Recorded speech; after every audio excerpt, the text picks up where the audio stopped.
Welcome to another edition of TWM Talks. My guest tonight is Miss Lexi Rose. She is not just a wrestler, she is far more than just a wrestler, as we will find out over the next sort of half an hour. So Lexi, how are you doing? I'm good, thanks. How are you? Not too bad, thank you very much. So you've had quite an interesting journey to get to wrestling. So we'll kind of start with that. You started a lot later than probably most people. So just kind of explain how that journey happened for you. Sure. I think I probably have... I don't think I've yet found a female wrestler who has started as late as I did, but I could be wrong. So I've always loved wrestling. Started watching it when I was a kid. Quite infamously got banned from watching wrestling when I was 7 after my sister and I gave each other black eyes whilst trying to reenact a Hulk Hogan match. That happened. We both got black eyes by crashing into each other whilst using the sofa as a pretend ring. Classic backyarding stuff. Yeah, that's quite special. Then dipped in and out, watched it for years. And then, I actually started training when I turned 30. Call it a midlife crisis or call it a changing of mindset. Oh, just to explain, because obviously that's kind of a hell of a change at that age. You know, I'm 30. I don't think I would do that now. So when I had a hard time in my 20s, I've struggled with mental health stuff pretty much my whole life. I've come in and out of bouts of depression, and confidence was always a really big issue for me, and a lot of self-loathing, which I think a lot of people can kind of relate with when they talk to me about wrestling. Like, I think we always go through issues of, I couldn't do that. Like you just said it then, I wouldn't do that right now. Yeah. And I did that about everything, every aspect of my life. It was, I can't do this, I can't do that. And I focused very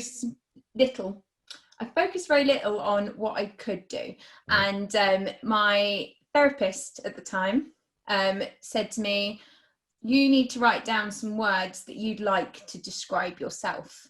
And you need to start believing in those words and what you admire in your own qualities or what you would like to admire. And one of the words for me was strong. And I wanted to become strong. And one way I thought I could do that was to really tap into something that I've always loved and believed I couldn't do, just to see if maybe I could. And that was the day I signed up for a beginner's course. Okay, so where did you start training? So I did my beginner's course at the Knuckle Locks School, which was at the time the Progress School of Wrestling, which bizarrely was right around the corner from where I grew up in Brixton. So seemed like a very sort of, it seemed sort of, what's the word? Serendipitous to go there. So I was like, banging, Brixton Railway Arch, dripping with really brown water. Let's get in there and let's throw ourselves on our backs repeatedly. And it was one of the hardest, awfulest experiences that turned into one of the best experiences of my life, I think is the way to describe it. What did they make of it when you turned up to training? Because you weren't, I guess, the typical kind of trainee they would normally have. I was luckily there were quite a few girls on my course, so I was a bit worried I was going to be the only one, but there was actually, I think, 4 of us on the training course, and they were really lovely. I think thankfully no one was judgy at all. I think everyone was of different shapes and sizes, ages, races, everything. Like, it was a real smorgasbord of people. And I really look fondly back on my training because everyone there was just a character, and it was a real bonding experience for a group of, I think I was 30 of us to begin with. There wasn't 30 when we ended the beginner's course, but the core group that sort of made it through, I'm still in touch with a lot of them now, and they're just a really good bunch of people, and just that school has produced some of the best wrestlers on the scene at the moment. And I think the way we were trained is a real testament to that, because it was quite a nurturing, welcoming. You hear horror stories about training schools, and I was trained by Earl Black Jr., who was an intense character. Even when he was sort of in trainee mode, though, he was just really supportive. He'd probably go mad for me saying that. He was really scary and he was really intimidating, but he pushed you hard. Like, that was what was great about it. It pushed me hard, and you know, it was one of those places where I publicly had panic attacks for the first time in my life. And it was kind of, I'd had panic attacks for years, but I'd always sort of run into a cupboard or run into a corner and hidden it. But there was nowhere to hide, because you're in a railway arch, you're in the middle of a ring, and everyone's staring at you, and it would happen. And there was no laughing at me. There was no making me go clean the toilet or whatever you hear in these horror stories. It was very supportive. And then I just go out, have my panic attack, come back in and give it another go. And it was great. And I came out going, it's not so bad, this whole being publicly vulnerable thing. It's fine. What was the biggest thing you learned about yourself during that course? I think what was quite nice about starting later is I think a lot of the younger trainees were just keen to do everything and prove that they were the best. And, you know, they all wanted to do moonsaults on day one, and they all wanted to, you know, do ranas and everything. They were in a hurry to do everything. And I think I always was in a hurry to do everything when I was younger. And then to come out of doing that training, knowing my personal limits and my physical limits, but embracing them and trying to work out what would make that edge of me a different wrestler to what was already out there, and being comfortable with who I was and accepting of who I was. So I think actually it was quite nice to do that beginners period, because there was stuff I couldn't do because, you know, physically I just couldn't anymore. But there was a load of stuff that I didn't ever in a million years think I would be able to do, like do a flip bump. I mean, it sounds like the most basic bitch thing ever, but oh my God, am I allowed to swear on this? Sorry. No, it's fine. Okay, cool. we had Alexis Falcon last week who said nonce, so it's fine. Oh, okay, cool. I'll try to behave myself.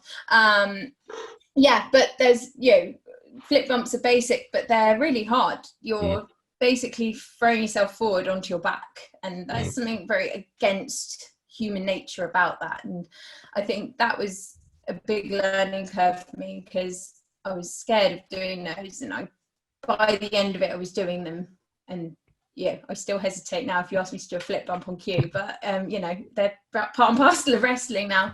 But no, I never thought in a million years what would lead from being can I complete this beginner's course. I never was intending to get in a ring and do it in front of people. That was never the plan. So for it to then actually come to full fruition, I actually got to debut, was mad. So your ring name is Lex Mayhem. Tell me a bit about that character and how you kind of developed it over the past few years. So Lex Mayhem is my inner superhero. She is separate to me. I talk about her in the third person, which I don't know if other people do that or not, but I do. She's a character.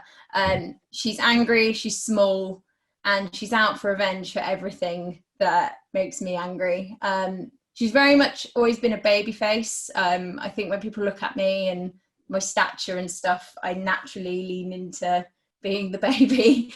Haven't found my heel at all. But she's just angry, badass, and everything that I would like to say I am. But maybe I'm not in my day-to-day life. So, yeah. So what's your kind of in-ring style? Submissions and old school catch grappling stuff. Like, I love submission stuff. Zack Sabre Jr. is, you know, he does the octopus, which is my finisher. He's got much longer legs than me, but I like to think I'm a little bit twisty, so it works okay. I love Oscar as well, sort of rolling arm bars, anything that's kind of using my small stature to bring someone to the floor. It just feels like a natural thing. What was brilliant is I got trained as well. After beginners, I started getting trained by Dave Francisco, and David he's been amazing to me over the years, and he's been so patient with me, but he's also always let me lean into my instincts. So when we're in the ring doing something, he'll just go, all right, how you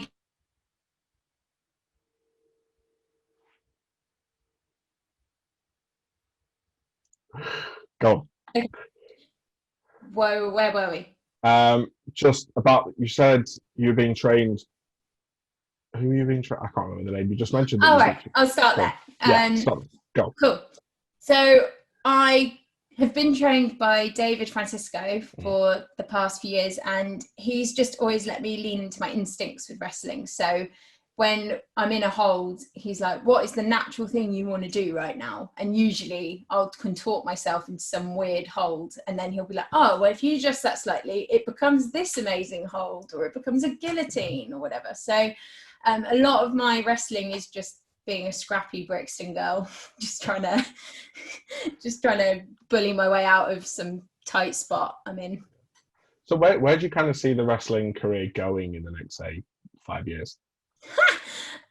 If I'm still wrestling in 5 years, I'll be really stoked, because I'll be very nearly the 40 mark then. But yeah, I think, I'll be honest, I really admire everyone in wrestling, and I would never ever put myself on the same level as the guys who are in and out, up and down the country, week in, week out, doing all the shows. And that's certainly not ever going to be something that my body will be able to take, and probably my nerves. But I love the London scene. I love just making my little appearances. But yeah, I haven't got any major plans for my wrestling in that sense. I think for me, it's about making other people look good. And I think that's my role, is that I can sell like a bitch. So I'm just quite happy to be thrown around, power bombed, that kind of thing. So for me, it's sort of doing what I can in the industry to just put other people over and put them up, because I'm not going to be the next Roman Reigns, and I'm not going to be the next, WWE superstar, and that's fine by me, because that's never, I haven't done that journey. But to be just part of it on the periphery and just supporting it and supporting the people in it is enough for me, really. Okay. So you're kind of like the ultimate enhancement talent then. I mean, if I was known as that would be great. Yeah, I think there are some wrestlers out there who haven't made it over and become, both in the indie scene and in, the WWEs, who are there to just get the show going and keep the story going, and making those finishes look brutal, and making those moments where everyone goes, oh, and if I can be that person, which, trust me, I have been beaten shit out of, then that's a role, and it's a really important one, and I think it's one that people shouldn't be sniffing at. And I think if you're a good seller and you're known as a good seller, don't beat yourself up about it. I know a lot of younger talent who feel like, oh, but I haven't had my time to shine, and I'm like, yeah, but you're on your way, and you'll find your groove. And I'm quite comfortable being, the squash match sometimes. I'd like a bit more time in the ring, but I think a lot of women would. That's been my experience of shows, really, is I think the way the women talent has been sort of treated on some of the shows I've been on is as a sort of secondary importance. And, I haven't been on a show yet where my time hasn't been cut and it was already been really short. So, I think more people, this virtue signaling of, oh yeah, we need to put the women over and we're going to do women only shows. No, just give women more prominent matches, longer time to do it, and cut your 6 men scrambles down instead. Or, do you think given everything, do you think given everything that's kind of happened recently, that will happen, that change will come now? I hope so. Okay. I think is my answer. I mean, I come from the TV industry. That's my shoot job. I'm a TV producer. So I think TV had their version of speaking out, and my early days of being a TV production assistant and a runner and the girl who made the tea is very similar to a lot of what trainees and up and coming female wrestlers have been talking about, and male wrestlers. There's a lot of hierarchy and a lot of power, and I think TV is only just slowly coming out of that and recovering from that and getting proper procedure in place. But that's taken time. and it's taken a lot of energy. And I think it's a lot more regulated than the wrestling world. So I think for me, from my older, more veteran-y sort of life experience, yeah, I hope so. But I think people need to actually take seriously the idea of procedure, and that, you know, some of these promotions putting a young female wrestler in a responsible role is not going to fix what they think is going to fix. No. And I think it's putting a lot of responsibility on a very vulnerable pair of shoulders. And actually do homework. Go read on safeguardings. There's plenty of information out there, and I think as a fan, I think I will be supporting the wrestling promotions that are actually putting that effort in. And as a performer, I will only be working with the promotions that are putting that effort in. And from a producer's standpoint, which is what I really am experiencing and can talk to you about in great length, but at some point, is that a lot of the procedures backstage at these shows is not good enough. Right. And hasn't been good enough for a long time. And there's a lot that can be learned from the film and TV industry and what they've just gone through. And I hope that everyone's listening, and, you know, that's the big change really, is putting the effort in. And I think it's not a quick fix, and it just takes time, and it takes patience and understanding. But yeah, I'm hopeful. So last wrestling specific question. Something popped up on Instagram about an hour ago. You have quite a famous wrestling friend that I didn't know about. You seem to be quite good friends with Renee Young. Yeah. About Miss Paquette. Yeah, no, I've known Renee for a few years now.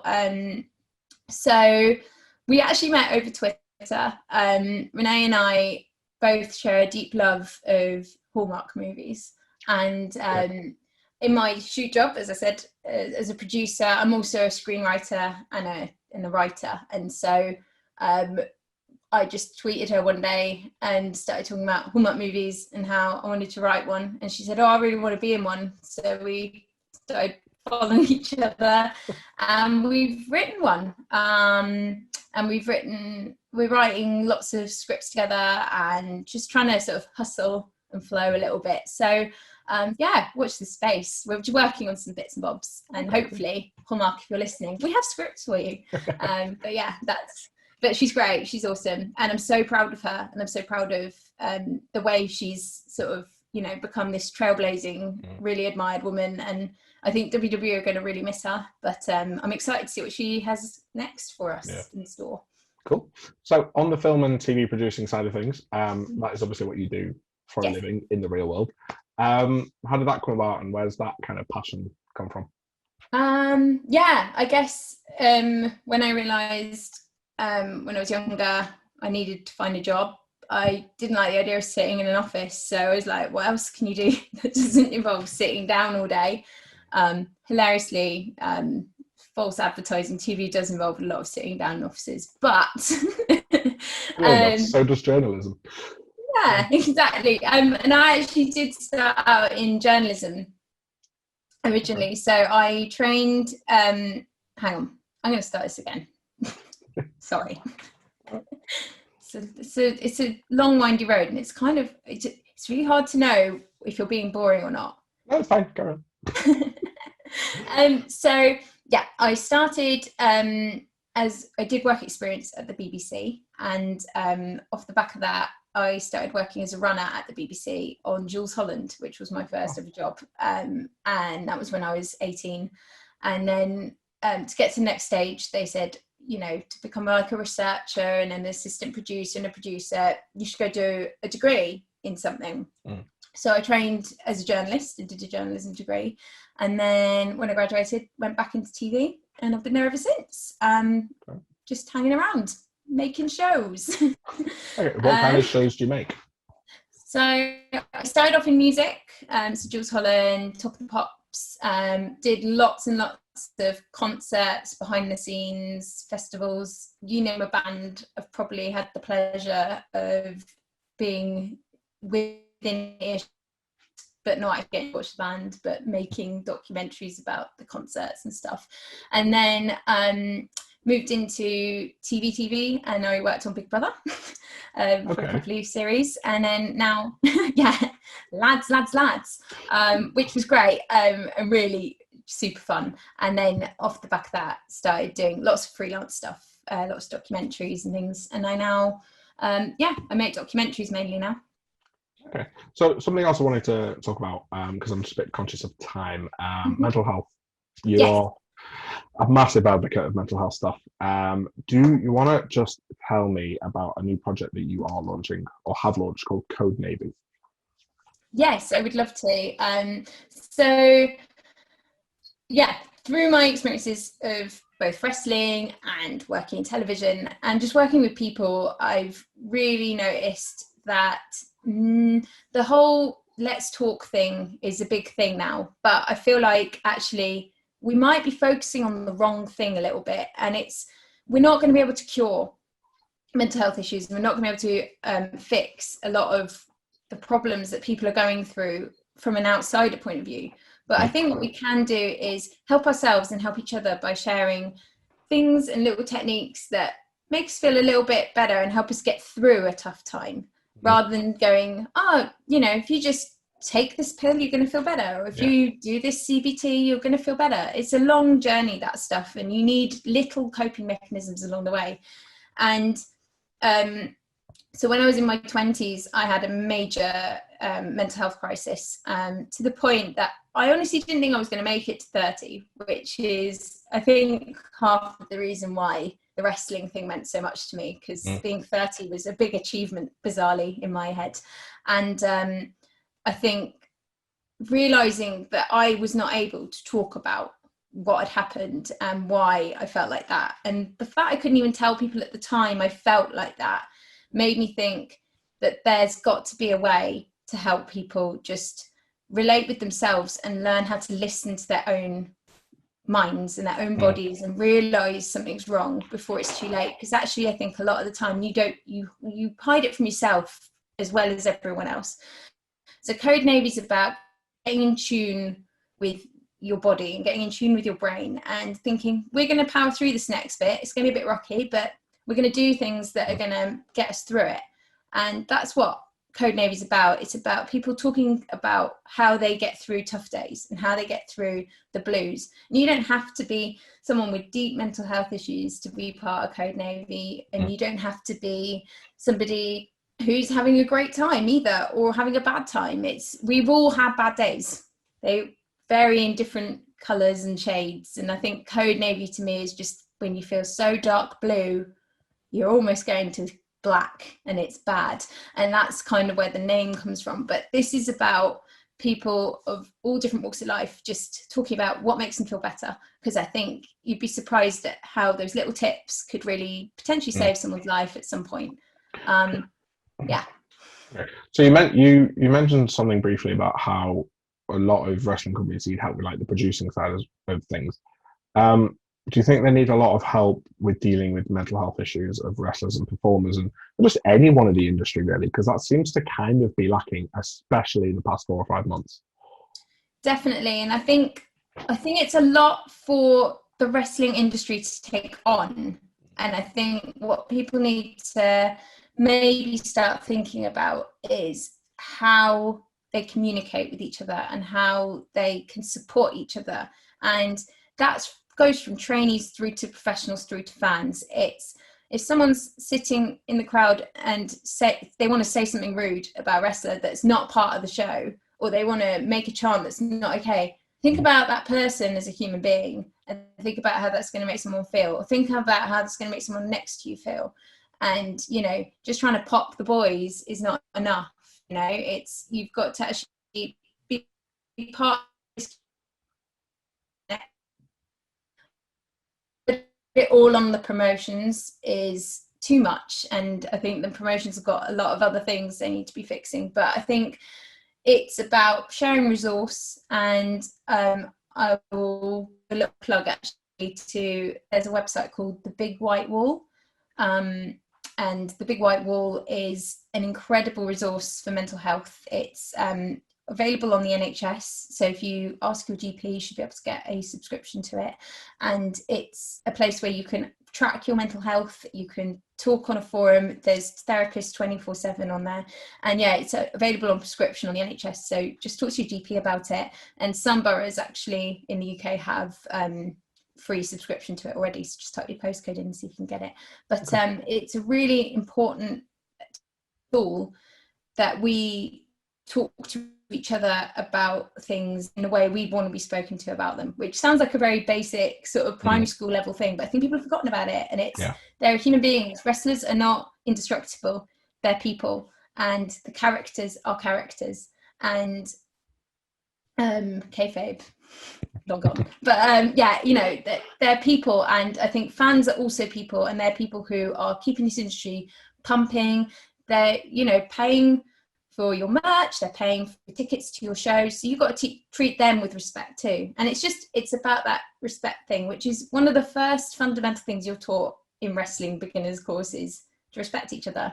I think the handshakes are going to go out the window now, but maybe they'll be replaced with fist bumps or something. Fist bumps or elbow thing. Yeah, but I love an elbow bump. I'm all for this. So great. But you know, I think it's just be excellent to each other, everyone. Just be excellent. So conscious of time, I think we will wrap it up there, but maybe we'll do a part 2 in the future. Yeah, it was so nice to speak to you. Thanks for having me. And you, thank you for coming on. Do you want to just give out all your socials and how people can find you and all that kind of stuff? Sure. Miss Lexi Rose. That's it, on every platform. Brilliant. Thank you very much for your time. Much appreciated. Thank you. Bye.